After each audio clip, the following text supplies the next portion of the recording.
wa zao la dengu mkoani Shinyanga wametoa kilio chao katika kikao kazi kilichowashirikisha wadau na maofisa wa chama kikuu cha ushirika cha mkoa wa Shinyanga Shireku, huku wakiomba serikali kuongeza muda wa kuanza kwa mfumo huo mpya angalau uanze katika msimu wa kilimo ujao ili kunusuru fedha zao ambazo wameingia mkataba na wakulima katika kilimo cha mkataba. Karibu mkatusikiliza na mkatupa muda wa haya mambo, kwa sababu sisi ndio walezi wa zao hili.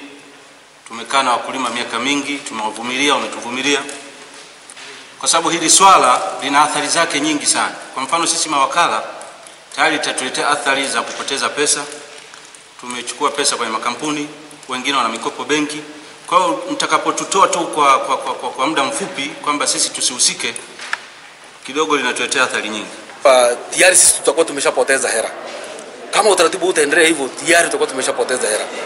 Kwa sababu kuna wakulima ambao tunajua ni wakulima miaka yote wanalima, na tunapoenda kuchukua hizo dengu tunawapa hela. Wakati mwingine hana ya kulimia, unampa hela ya kulimia, baadaye pia akivuna mnakatana kwenye hiyo hela. Sasa haipo. Kwa upande wake mwenyekiti wa chama kikuu cha ushirika cha mkoa wa Shinyanga Shireku Bwana Richard Luhende amesema zao la dengu sasa limeshaingizwa rasmi katika mazao ya kimkakati na msimu mpya utazinduliwa kwa mnada katika magala siku ya tarehe 15 mwezi huu, na mnada utafanyika kila wiki mara moja. Tutarajia kuanza msimu wa dengu tarehe 15 mwezi huu 15, au tarehe 12. Tuna siku 3 mbele. Msimu utakuwa wazi, na naamini kwa mfumo huu mpya sisi wote tunajifunza. Panapotokea kuna jambo lolote ambalo linakwenda vibaya, basi tuwasiliane kwa ukaribu. Kwa upande wake afisa ushirika tume ya ushirika nchini Benjamin Mangwala amesema lengo la serikali kuja na mfumo huo ni kuhakikisha mkulima ananufaika pamoja na kupunguza upotevu wa mapato ya serikali. Ilani ya uchaguzi ibara 22 inaelekeza kumwekea mkulima mfumo madhubuti wa masoko utakaomwezesha aweze kupata bei nzuri na yenye tija, na pia kuvimarisha vyama vya ushirika. Changamoto mnaipata ambayo naenda kuiona mimi ni kwamba fedha inahama kutoka mikononi mawakala, inatoka benki moja kwa moja napita juu kwa juu kwenda kwa mkulima kwenye chama cha msingi, na mkulima anaenda kuifaidi yote ambayo alikuwa anaifaidi wakala. Hii ndio tofauti. Nikiripoti kutoka hapa mkoani Shinyanga, mimi ni Frank Mshana, ITV.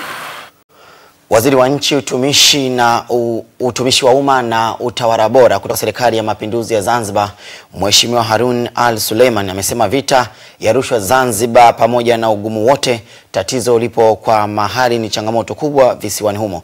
Kutoka Zanzibar, Faruk Karim anatupa taarifa zaidi.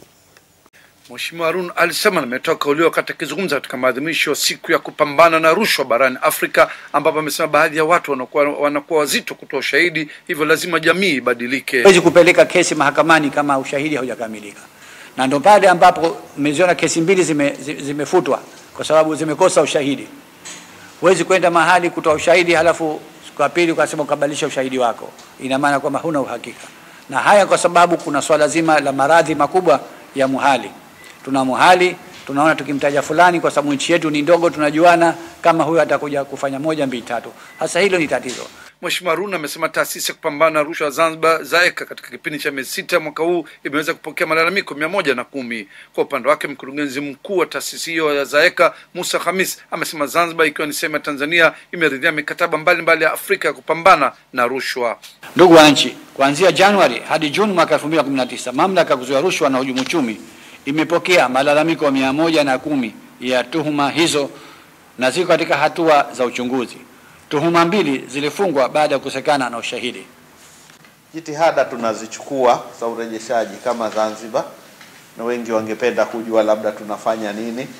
Tunaandaa na sisi ndani utaratibu, tunaweka sawa miongozo ambayo itatuongoza endapo wenzetu watahitaji msaada wa kisheria katika kubaini mali pengine zilizotoka nchi zao kuja kwetu, tunasaidiaje kuzirejesha kwa wenzetu, na sisi namna gani tunazipata mali kama zipo zitabainika. ZAECA, taasisi ya Zanzibar kupambana na rushwa, imekuwa ikipambana na vitendo vya rushwa hapa Zanzibar, huku taasisi hiyo maana yake mwisho ni kesi zao kufikia katika mwendesha mashtaka na sio wao kuamua kesi hizo kwenda mahakamani moja kwa moja. Kutoka Pakiswani Zanzibar, mimi ni Faruk Karim, ITV.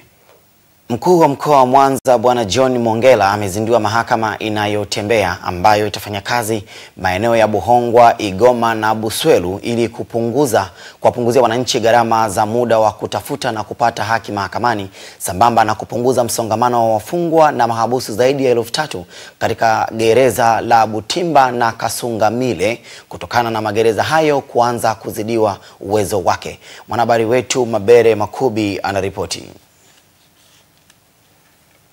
Mahakama hiyo ya kidijitali yenye kila kitu ndani yake ni moja kati ya magari mawili yaliyotolewa na serikali kwa ajili ya kuboresha utendaji kazi wa huduma za mahakama ya Tanzania. Hata hivyo, tofauti na huduma zingine huko mitaani, jaji mfawidhi wa mahakama kuu kanda ya Mwanza Mheshimiwa Sam Rumanyika amesema mahakama hiyo haitafanya kazi mithili ya daradara kwa kupigwa mkono popote na vyovyote kisha kusimama na kutoa huduma. Mara zote chochote unachokifanya, kumbukeni kampeni yetu ya kanda ya mpe raha mteja, mahakama ing'are. Ninafarijika pia kutamka hapa, na dalili zipo kwamba panapo uzima hivi karibuni mashauri yataanza kutukimbia badala ya sisi kuyakimbia. Hivyo basi, hata kama wateja watakubaliana, msikubali pasipo sababu za msingi kuahirisha shauri lililopangwa na kuitwa kwa ajili ya kusikilizwa siku hiyo. Pamoja na shughuli ambazo ni core functions za kuendesha mashauri, huduma mbalimbali pia zitatolewa. Huduma za mashauri, fomu mbalimbali. Kwa kupitia mahakama hii, mwananchi anaweza kwenda pale ana shauri ambalo labda liko mahakama kuu, ambalo anataka ajue tarehe yake ni lini. Anaweza kwenda kwenye ile gari na akamfanyia search, akaambiwa tarehe. Kwa maana JSDS2 itakuwa inaoperate kwenye gari hili. Baadhi ya wadau wa haki jinai akiwemo kamanda wa polisi mkoa wa Mwanza ACP Muliro Jumanne Muliro pamoja na afisa ustawi wa jamii ya halmashauri ya jiji la Mwanza kitengo cha mahakama Neema Mkinze wamesema mahakama hiyo imekuja wakati mwafaka, kwani itarahisisha kumalizika kwa mashauri mengi yaliyokuwa yanachelewa kutolewa maamuzi. Inapokuwepo hii mobile court, mahakama inayotembea, inatupunguzia baadhi ya kazi. Kama unakumbuka, tumekuwa na mfumo wa kukamata watuhumiwa, kuwapeleka labda wakati mwingine wanakwenda mahabusu afu wanarudi. Sasa mahakama hii inapokwenda zunguka, kimsingi unakuta inapunguza matumizi ya zile rasilimali za kuwasafirisha watuhumiwa, kuwatoa point A kwenda point B. Kwa hiyo ni kazi ambayo inakwenda vizuri katika mfumo wa kutoa haki. Pia kwa mahakama hii inayotembea tumeona kuna faida kubwa. Tukiangalia kundi letu kubwa ambalo pengine linadai haki ni lile kundi ambalo ni la watu wenye ulemavu. Tumeona kuna sehemu yao maalumu ambayo inawasaidia katika kupanda ili aweze kupata huduma kwa wale ambao wanatokea sehemu za mbali. Tunaamini sasa kwao itakuwa ni rahisi sana kufika na kupata huduma. Akizungumza wakati wa uzinduzi wa mahakama hiyo ambamo ndani yake kuna mfumo wa kompyuta, chemba ya hakimu, maliwato na mfumo wa vipaza sauti, mkuu wa mkoa wa Mwanza John Mongela ameshauri mahakama kuu kanda ya Mwanza kutambua kwamba ina deni kubwa la kutumia ipasavyo huduma hiyo mpya na ya kisasa kuweza kumaliza mashauri mengi kwa haki na msongamano wa mahabusu magerezani kupungua. Kwa taarifa nilizozipata asubuhi, leo mafungulio Butimba ni takribani mahabusu na wafungwa karibu 3,200. Ukilinganisha na uwezo wa gereza ambao ni watu 920. Kwa hiyo unaweza kuona bado kuna changamoto nyingi.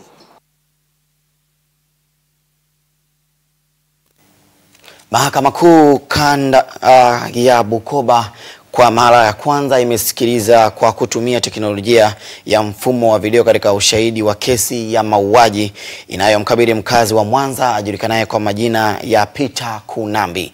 Kutoka Mwanza, Audact Musiganzi anaripoti zaidi. Kesi inayosikilizwa na Mheshimiwa Jaji Ntemi Kireka Majenga aliyotoa ushahidi na afisa wa ofisi ya mkemia mkuu wa serikali Domitian Dominic aliyepima vielelezo vilivyowasilishwa na jeshi la polisi vinavyohusiana na kesi hiyo, ambavyo ni pamoja na viroba vyenye viambata vya sumu iliyokutwa ndani ya chumba hicho pamoja na mpanguso kutoka kwenye kinywa cha marehemu na mpanguso wa damu kutoka kwenye kinywa. Akitoa ushahidi wake kwa njia ya video, Dominic akiwa jijini Dar es Salaam huko akiongozwa na mwanasheria wa serikali Emmanuel Kaigi amesema vielelezo viwili Kati ya vielelezo 8 vilivyowasilishwa na jeshi la polisi na kufanya uchunguzi kuwa ndivyo havina mahusiano na kifo cha marehemu. Akizungumza, shahidi huyo amesema uchunguzi umefanyika kwa makini mkubwa, hivyo akiomba mahakama ipokee taarifa ya uchunguzi iliyowasilishwa mahakamani kama kielelezo cha ushahidi, kauli ambayo imepingwa vikali na Dakini Mrema, wakili wa kujitegemea aliyemtetea mtuhumiwa aliyeambia mahakama kwa uchunguzi una mapungufu. Kesi imeahirishwa hadi Julai 16 mwaka huu, na Mheshimiwa Jaji Kireka Majenga atatoa maamuzi madogo kama mtuhumiwa huyo ana kesi ya kujibu. Tukio hilo lilitokea Januari 4 mwaka 2016. Baada ya kesi hiyo kuahirishwa, naibu msajili wa mahakama kuu ya Tanzania kanda ya Bukoba, Mheshimiwa Joyce Minde, akizungumza amesema utaratibu wa kutumia video katika kutoa ushahidi utachangia kupunguza mrundikano wa mashauri mahakamani na utapunguza gharama za kuwaita mashahidi. Mfumo ambao ulikuwa umewekwa muda mrefu lakini ulikuwa hujaanza matumizi. Kwa Kagera ndo mara ya kwanza, lakini kwa nchi nzima kuna Kisutu wenzetu wanafanya muda mrefu, kuna mahakama kuu ya Tanzania Dar es Salaam wanafanya muda mrefu, kuna Mbeya, kuna chuo cha uongozi wa mahakama Lushoto pia wanatumia video conference. Itasaidia kwa kiwango kikubwa kwa sababu kwa mashahidi wanaotoka mbali, haswa wataalamu kama huyu mtaalamu kutoka ofisi ya mkuu wa serikali, maana kwamba angetoka Dar es Salaam kuja hapa angegharimu mahakama zaidi ya shilingi milioni 1.5, lakini kwa kufanya hii video conference Nikiripoti kutoka katika manispaa ya Bukoba iliyoko mkoani Kagera, mimi ni Audax Mtiganzi wa ITV. Na mtazamaji wetu huyo alikuwa ni Audax kutoka Kagera. Siku chache baada ya waziri wa maji Profesa Makame Mbarawa kumpumzisha aliyekuwa mkurugenzi wa mamlaka ya maji safi na usafi wa mazingira wa mkoa wa Mbeya, Mhandisi Simon Shauri, kazi ya ujenzi wa mradi mkubwa kwa ajili ya kupeleka maji kwa wananchi katika mji mdogo wa Mbalizi imeanza kwa kasi, ikiwa ni utekelezaji wa agizo la Rais Dr. John Pombe Magufuli. Mwanahabari wetu Emmanuel Lengwa anaripoti kutoka mkoani Mbeya.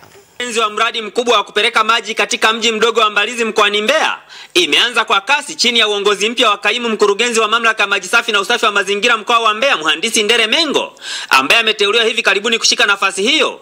Mradi ambao unatokana na agizo la Rais Dr. John Pombe Magufuli alilolitoa mwezi Aprili mwaka huu katika siku yake ya kwanza alipoanza ziara ya siku 9 mkoani Mbeya. Tarehe 25 mwezi wa 4 Mheshimiwa Rais wa Jamhuri ya Muungano wa Tanzania alitembelea mkoa wa Mbeya, aliagiza kwamba tujenge mradi wa maji mto Mbalizi, kupeleka maji Mbalizi kwa ajili ya kuondoa tatizo la maji mto Mbalizi. Na mradi huu tumeshaanza kuutekeleza kama Mheshimiwa Waziri wa Maji alivyotuagiza, mamlaka ya maji safi na usafi wa mazingira Mbeya.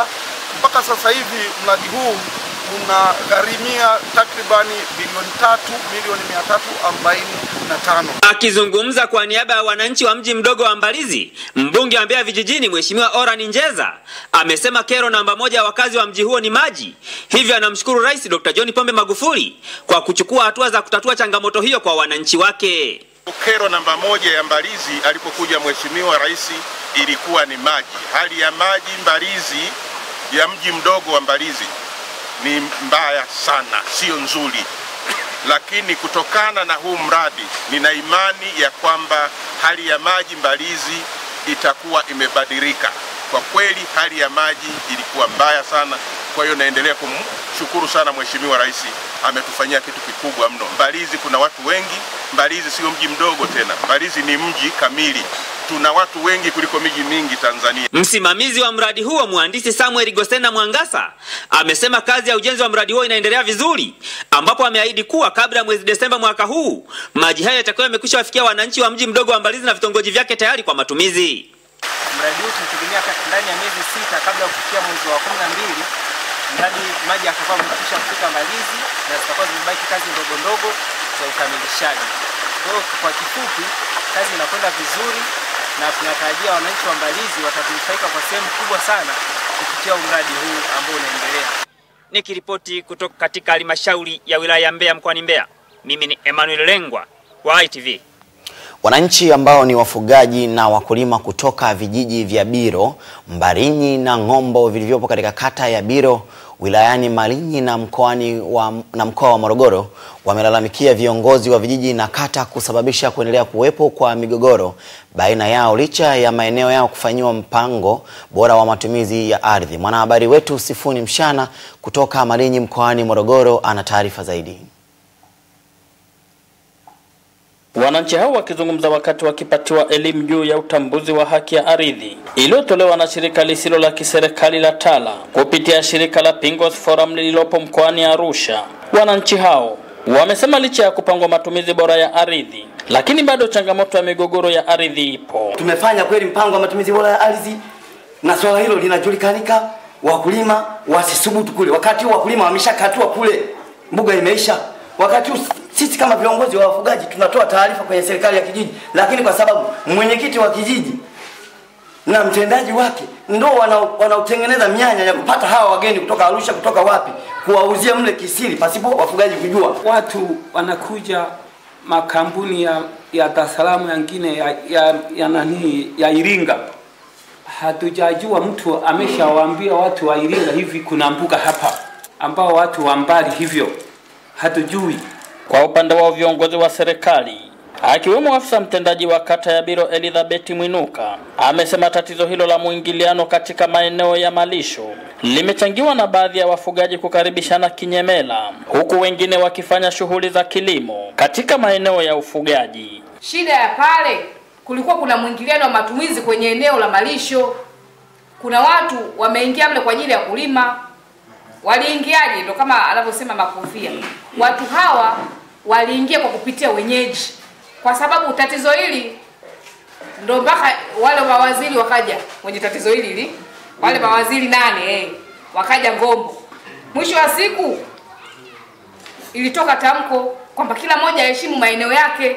Moja ya mambo ambayo yanapelekea migogoro ni kufanya matumizi bora ya ardhi, mgawanyo wa ardhi, kwamba wafugaji eneo la malisho liwepo, eneo la kilimo lifahamike, na eneo la wazi makazi pia lifahamike.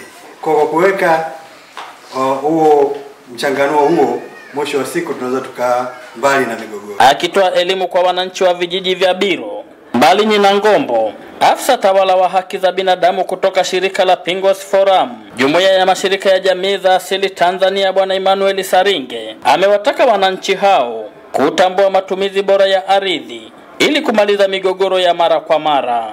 Kusema ukweli, kama tukitaka kweli kukomesha hii tatizo la malisho, lazima sisi wenyewe kama jamii za wafugaji tukomeshe kilimo zetu sisi wenyewe kwenye maeneo ya malisho.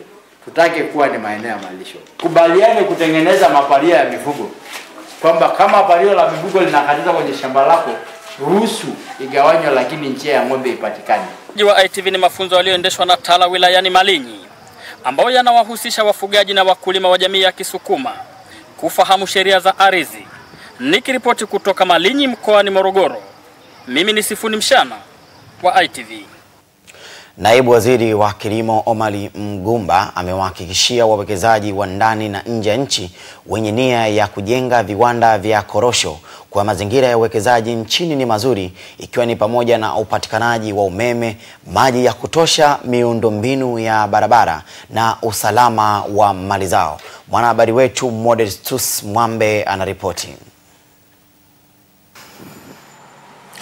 Akifungua kongamano la uwekezaji la kimataifa kwa zao la korosho lilihudhuriwa na washiriki zaidi ya 300, kati yao 73 toka kwenye nchi mbalimbali duniani zikiwemo Pakistani, Sweden, Vietnam, Kenya na India.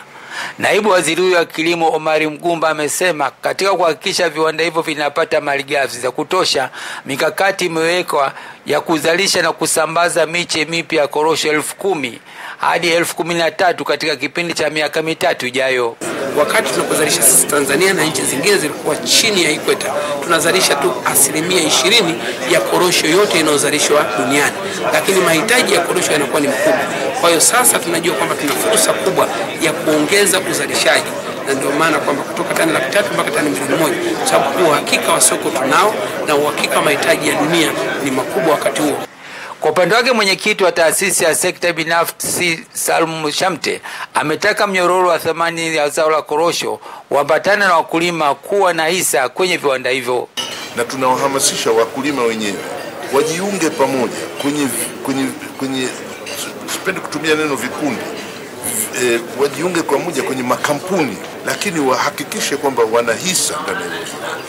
Ukiwa na hisa kwenye kiwanda, inamaanisha kwamba unakuwa na sauti ndani ya hicho kiwanda. Ushauri wangu ni kwamba wawekezaji wasijikite tu kwenye korosho ghafi. Kuna fursa ya kuwekeza kwenye mabibu, na kwa kufanya hivyo pia tunaweza tukawa na mauzo ya zao la korosho mara 2 kwa msimu. Kwa maana raundi ya kwanza ilikuwa ni kuuza zile korosho ghafi, lakini wakati huo yale mabibu yatakuwa yamekaushwa. Baada ya kukausha na zile korosho ghafi zimeuzwa, tutakuwa tena msimu mwingine, yani unaweza kuwa na msimu mwingine wa kuuza yale mabibu makavu. Mkurugenzi mtendaji wa kituo cha uwekezaji TIC Geoffrey Mwambe amesema kongamano hilo limeandaliwa ili kuwawezesha wawekezaji wa ndani na nje kuona fursa za kiuchumi zilizopo kwenye zao hilo la korosho. Na tuliona kwamba kwa muda mrefu zao la korosho halijapatiwa ufumbuzi mkubwa kwa upande wa kunufaika. Kwa hiyo uwekezaji ambao kwa sisi tulifikiria kwa upande wa korosho tulifikiria ni uwekezaji mpana zaidi. Sasa tukasema kwamba tushirikiane na wadau mbalimbali kuandaa kongamano, tuwaite wawekezaji. Na hii labda niseme vizuri, ni wawekezaji ambao wao wanashughulika na uuzaji, ubanguaji na usambazaji wa korosho duniani. Nikiripoti kwenye ukumbi wa Benki Kuu hapa mkoani Mtwara ambako kongamano la kimataifa la uwekezaji wa sekta ya korosho unafanyika, ni Modestus Mwambe, ITV. Watazamaji wetu, msisahau kutoa maoni yenu kuchangia swali la kipima joto, swali linalohoji wanaopinga mazao kuuzwa kwa mnada, je, wanalinda maslahi ya wakulima? Wanaopinga mazao kuuzwa kwa mnada, je, wanalinda maslahi ya wakulima? Mwisho wa taarifa ya habari kwa asubuhi ya leo. Kwa niaba ya wote walioshiriki kuandaa, nikutakie asubuhi njema.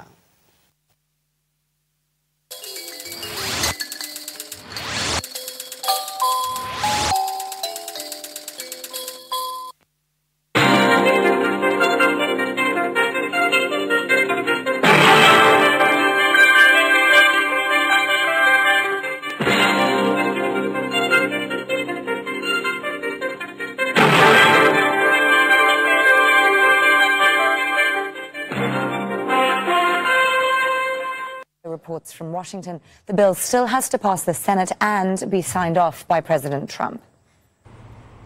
In an effort to send a message and stop the killing in Yemen, the U.S. House of Representatives voted Friday to prohibit the sale of air-to-ground munitions to Saudi Arabia and the United Arab Emirates for 1 year. They have been used in the war in Yemen.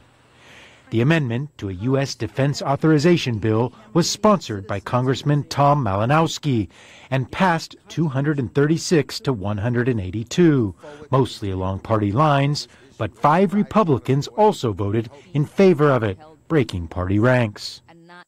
All it will do is stop something that is categorically harmful to our national interests, the provision of offensive weapons that enable Saudi Arabia to keep defying our advice by bombing Yemen and prolonging the war there. More than 200,000 Yemenis have been killed or died of starvation from the Saudi and UAE-led war. Now in its 4th year, the United Nations estimates more than 22 million people, or 3/4 of the population, need humanitarian aid and protection. Before being elected to Congress last year, Malinowski was an Undersecretary of State for Democracy and Human Rights. And on the House floor, he said Saudi Arabia indiscriminately wages the war in Yemen. Under both the Obama and Trump administrations, we have given the Saudis specific lists of targets not to strike. We have told them, do not hit this specific hospital or this port facility or that bridge. And then repeatedly, they have gone ahead and hit the precise coordinates on our no-strike list. And then we just keep on selling them the bombs. What does that say to the people of Yemen? What does it say to the leadership of Saudi Arabia? As part of the same defense authorization bill, the House also voted to require President Donald Trump to get congressional permission before he launches any attack on Iran. The Senate rejected a similar measure last month. The 251 to 170 vote was unusually bipartisan, with 27 Republicans joining all but a handful of Democrats in support. On both of the amendments, Iran and the Saudi-UAE arms sales, negotiations now are between the Senate and House on which of those amendments might make it into the compromise final defense bill. Gabriel Zondo, Al Jazeera, Washington. Police in Gibraltar have released all 4 crew members of an Iranian oil tanker that was seized last week. The ship was detained by British forces on suspicion of taking oil to Syria in breach of EU sanctions. All 4 were released on bail without charge. Now, Turkey says its defense minister has spoken to his US counterpart on the phone to discuss his nation's controversial purchase of the Russian S-400 missile defense system. Hulusi Akar reportedly told Mark Esper that the deal does not mean that Turkey is changing its strategic direction. The first delivery was flown into the Mutad air base near the capital Ankara, with several more scheduled over the next few days. The US is ready to impose sanctions. It's also threatening to stop supplying Turkey with its F-35 fighter jets. Well, let's take a closer look at the Russian S-400 missile defense system and that F-35 fighter jet. The S-400 will give Turkey a significant advantage over its neighbors in terms of air cover. The system's missiles can simultaneously track and destroy incoming targets up to 400 kilometers away. The US is concerned that Turkey's S-400 purchase will compromise the security of its F-35 jets. That stealth fighter is the backbone of the US and NATO's future air power. Turkey's already bought 4 and wants another 116. But the US believes Russia may use the S-400 system to collect sensitive data about the F-35s. Alan Fisher has more on the US reaction from Washington.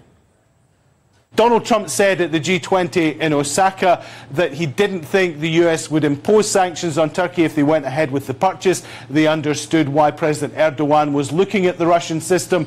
He blamed President Obama for not doing enough to help out a NATO ally. But the reality is he can't stop the sanctions. It's now American law that if Turkey went ahead with this purchase and they actually switch on the machine, then sanctions start. And there's a list of 12 sanctions that can be imposed, all financial. Donald Trump picks 5 from that list. Now, he might be able to postpone imposing the sanctions for 180 days, but after that period they come in, and there are a number of congressional leaders who say, look, if Turkey goes ahead with this, we will punish them through sanctions. So where are we now? It looks as if both sides have taken this to the absolute brink, but at least they are now talking. The US about selling a new system to the Turks, which is the Patriot system, which the Turks have wanted for a long time. And the Turks are talking about not switching on the Russian system, which they've just bought, for hundreds of millions of dollars. Well, earlier we spoke to Richard Weitz, who's a defense analyst at the global risk consultancy Wikistrat. And he says that countries wanting to buy the S-400 won't be deterred by threats of US sanctions. About a decade ago, the Turks decided they needed a better air defense system, and they realized they didn't have a strong enough national defense industry to build their own. So they started initially looking at a Chinese system, but the US and NATO managed to dissuade them from doing that. Now, though, they've gone ahead with the Russian system. It seems to me plausible that if the Turks had such a system and also had the F-35, that over time, being able to watch the F-35 very closely, very frequently, would give the Russians, who still control the software to these systems, some insight in how to use the how to attack the F-35.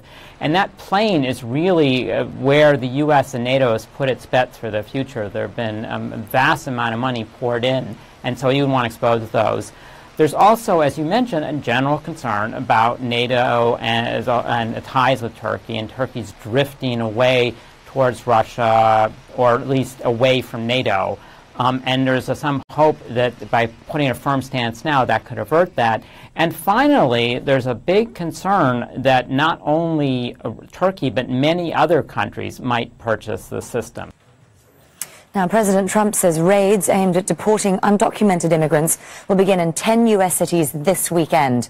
He's coming under renewed attack over his immigration policies, with some Democrats accusing him of cruelty because of conditions in detention centers on the border.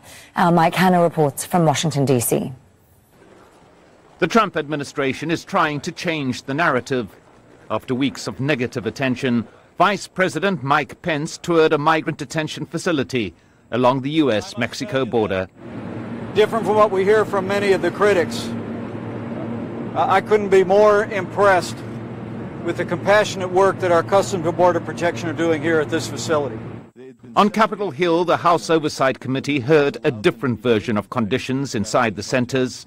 And what was worse about this, Mr. Chairman, was the fact that there were American flags hanging all over these facilities, that children were being separated from their parents in front of an American flag, that women were being called these names under an American flag. We cannot allow for this. As we have seen this current strategy unfold, intentional and cruelly created by the Trump administration, dead set on sending a hate-filled message that those seeking refuge are not welcome in America, in our America. President Trump has dismissed the claims of mistreatment. They have phony sources. They don't even have sources. They write whatever they want. But this committee made clear it considered the details of maltreatment fully substantiated. A report considered by the committee was based on data provided by President Trump's own administration officials under subpoena. Among the facts that they confirmed is the fact that as many as 18 children under the age of 2, infants and toddlers, were separated from their parents for periods ranging from 20 days to 6 months. The House efforts to investigate claims of abuse do not end here. The Judiciary Committee this week approved a number of other subpoenas to be served on those dealing with migrants, the intention to establish whether the implementation of the administration's zero-tolerance policy contravened federal law. Mike Hanna, Al Jazeera, Washington. Well, you just saw the Vice President visiting one detention centre in that report, while he also toured another facility crammed with almost 400 men in sweltering heat. Some said they'd been there about 40 days and complained of being hungry. Pence acknowledged it was, quote, tough stuff and that he'd expected it to be overcrowded. However, he says the facilities are something that all Americans can be proud of. Across the Atlantic, and the Tunisian Red Crescent says the number of people who died in last weekend's migrant ship disaster has risen to 80. Only 3 of the 86 passengers on board are known to have survived after the boat capsized off the coast of Tunisia. They were taken to a migrant centre in Zarzis for treatment. The aid agency says the death toll could rise further. And police in Paris have removed hundreds of undocumented migrants there, protesting inside the city's Pantheon mausoleum. The demonstrators, who've identified themselves as the Black Vests, barricaded themselves inside the building for a number of hours. They shared videos on Facebook demanding their residency papers be normalised and a meeting with Prime Minister Edouard Philippe. Natasha Butler has more from the French capital.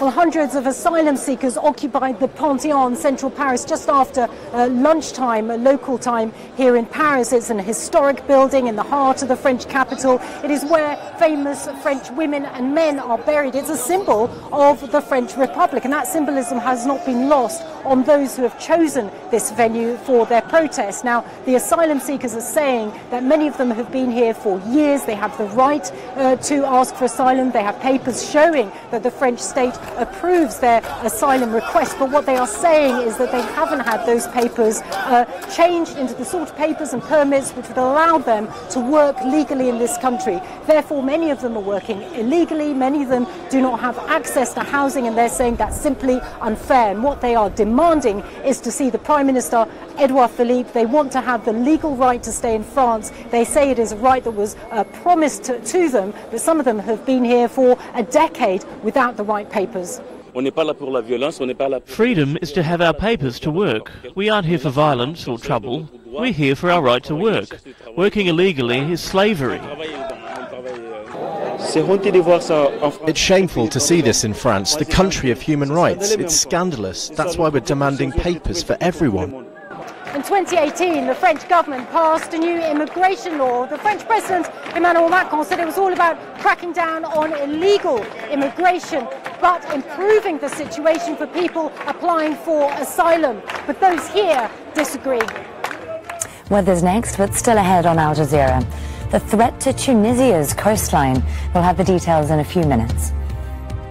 And South Africa's government deploys soldiers to combat gang violence in Cape Town. But is the military the solution to an economic problem?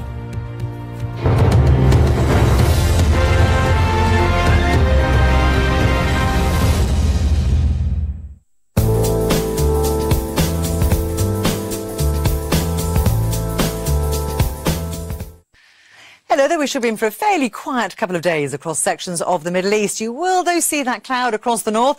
It has been working its way steadily from west towards the east, pushing towards the Caspian Sea. And it's not just cloud, there is some rain in there too. But it's not particularly heavy, although it is fairly widespread, as you can see. To the south of there, we have 42 in Baghdad, 33 across in Karachi, and a little bit of a cloudy day on Saturday across central and eastern areas of Turkey, although the rain certainly passed through pretty quickly, and it should be a better day on Sunday. Still one or two showers lingering as we head towards the Caspian Sea. Not a bad day Sunday in Beirut with a high of 29, so feeling better than you've seen of late. To the south, temperatures here not as high as they could be for this time of year. We've got 42 in Doha, 32 across in Abu Dhabi, and pretty nice in Muscat with a high of 33. A bit more cloud around on Sunday into those coastal areas, and Doha once again the temperature just nudging up to 44 degrees Celsius. Southern Africa, some pretty calm conditions here for the last couple of days, and the weekend promises to bring pretty much the same. The cloud is just skirting these coastal areas, so you could obviously have a bit of cloud with those sunny skies. 23 in Durban on Saturday.